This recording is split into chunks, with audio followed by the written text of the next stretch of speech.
Bonjour à toutes et à tous. Aujourd'hui, nous corrigeons l'activité 2, comparaison de différents systèmes digestifs. En guise d'introduction, tous les animaux consomment de la matière organique, mais ils ne consomment pas tous les mêmes aliments. Par exemple, la souris sauterelle chasse des sauterelles et des scorpions. Le mulot de rayé vit dans les champs et les bois et consomme des graines, des fruits et des racines.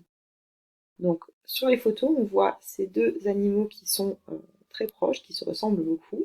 La souris sauterelle est en train de consommer une sauterelle, justement, et le mulot rayé qui lui est en train de se nourrir avec une mûre.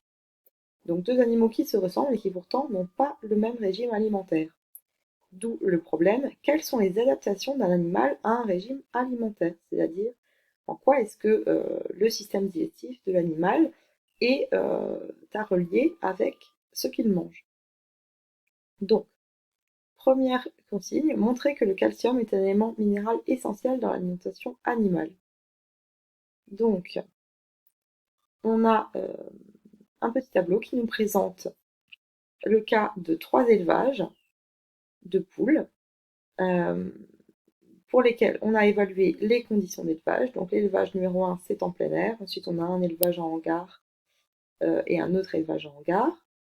En fonction du coup des rations alimentaires également. Donc on peut leur donner 100 g de grains par poule ou 100 g de grains par poule plus 4 g de calcium. Et ensuite, on regarde le résultat, c'est-à-dire la qualité du squelette et la qualité des œufs pondus par ces poules. Si on compare les différentes lignes, on se rend compte que en plein air, en mangeant des grains, la poule a un squelette en bon état et des coquilles épaisses et solides. Quand elle est élevée en hangar et qu'elle mange uniquement des graines, elle a des os fragilisés et des coquilles molles ou inexistantes pour ses œufs. Et enfin, quand elle est élevée en hangar, mais qu'elle reçoit non seulement les grains, mais également du calcium, elle a à nouveau un squelette en bon état et des coquilles épaisses et solides pour ses œufs. Donc ce qu'on peut dire, c'est que lorsqu'une poule est élevée en hangar, il est extrêmement important qu'elle reçoive du calcium. C'est nécessaire parce que si ce n'est pas le cas, eh bien ses os sont justement fragilisés et elle n'a pas de coquilles pour ses œufs. Et on pourrait se demander pourquoi en plein air on a un bon squelette et des coquilles d'œufs épaisses et solides alors que la poule ne reçoit pas de calcium. Eh bien, on trouvait la réponse dans l'introduction du document, puisque en fait, quand les poules sont en gare, elles mangent vraiment que ce qu'on leur donne, c'est-à-dire les graines, alors que quand elles vivent en plein air, elles peuvent compléter leur alimentation par des escargots, des cloportes, elles peuvent picorer de l'herbe, elles peuvent manger un certain nombre d'autres choses qui, on le suppose, pourraient être à l'origine d'un apport de calcium qui fait que leurs os sont en bon état et leurs coquilles épaisses et solides. Ensuite, vous devez comparer à l'aide d'un tableau les particularités de la mâchoire et de l'appareil digestif des animaux présentés en fonction de leur régime alimentaire. Donc, le document 2 nous présente des adaptations au régime alimentaire chez des oiseaux. Nous avons un gypaète barbu, qui est un oiseau charognard, c'est-à-dire qu'il mange les cadavres d'animaux tués par d'autres chasseurs. Et on vous dit aussi que ce gypaète possède des puissants sucs digestifs capables de digérer les os et qu'il laisse aussi tomber les os au sol pour qu'ils se brisent. À côté, on a un colibri qui est nectarivore.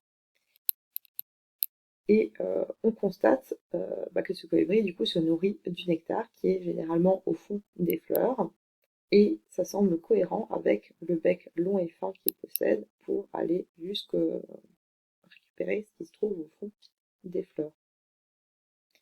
À l'inverse du bec du gypaète qui lui est court et crochu et semble plus épais.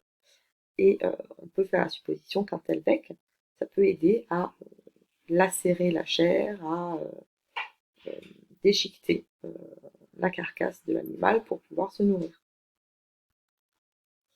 Ensuite, on a une comparaison de l'appareil digestif du chien et du mouton.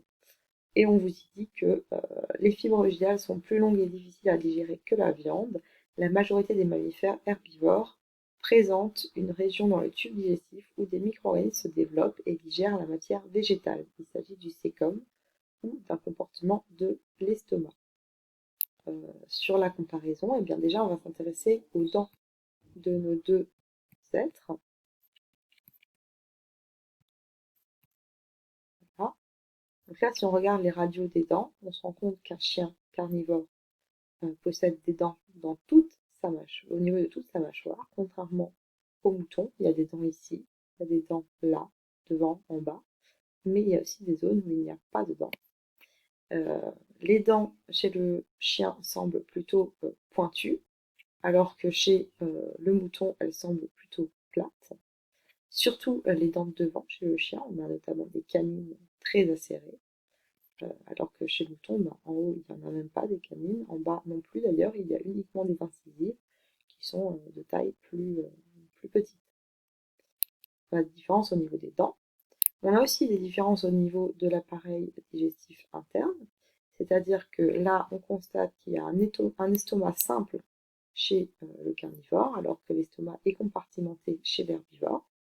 On vous a bien dit au début que dans ces compartiments de l'estomac, on peut avoir des bactéries, des micro-organismes qui aident à digérer la matière végétale. Et celui qui mange du végétal, eh bien c'est le mouton. De plus, les fibres végétales sont longues et difficiles à digérer.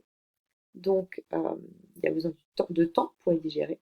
Ce temps, eh bien, il est obtenu puisque les choses digérées par le mouton passent dans un intestin grêle particulièrement long, contrairement aux choses digérées par le carnivore, puisque son intestin grêle est quand même beaucoup plus court. Là, vous remarquez moins de replis.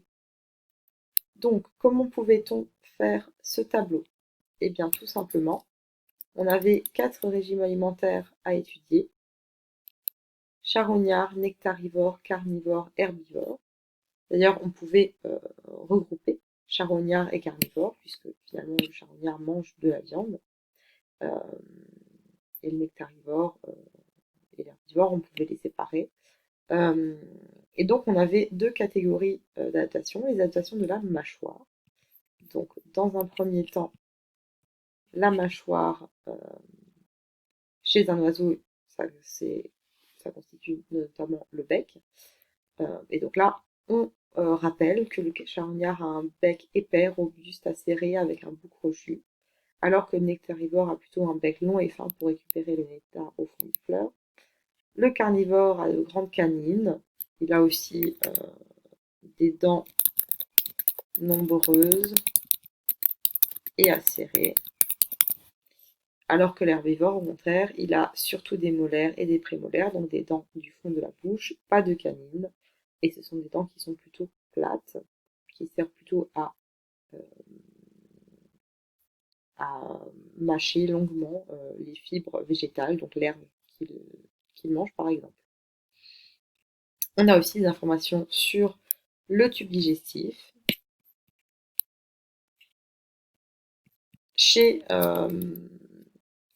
les carnivores, on a un cécum peu développé, un estomac simple et un intestin grêle court. Tout l'inverse de l'herbivore qui présente un cécum qui a un estomac compartimenté. Donc ces deux éléments contiennent des micro-organismes aidant à la digestion. Il y a aussi des micro-organismes chez le carnivore, hein, évidemment, mais il y en a plus et ils ont un rôle prépondérant chez l'herbivore. Il a aussi un intestin grêle très long. Sur le charognard, on avait aussi lu que dans son estomac, on trouvait des tubes digestifs capables de digérer les os. Donc ça aussi, ça a un rapport avec la façon dont il se nourrit. Concernant le nectarivore, on n'avait pas d'informations concernant son tube digestif. Voilà, on a terminé cette activité 2. Bonne journée!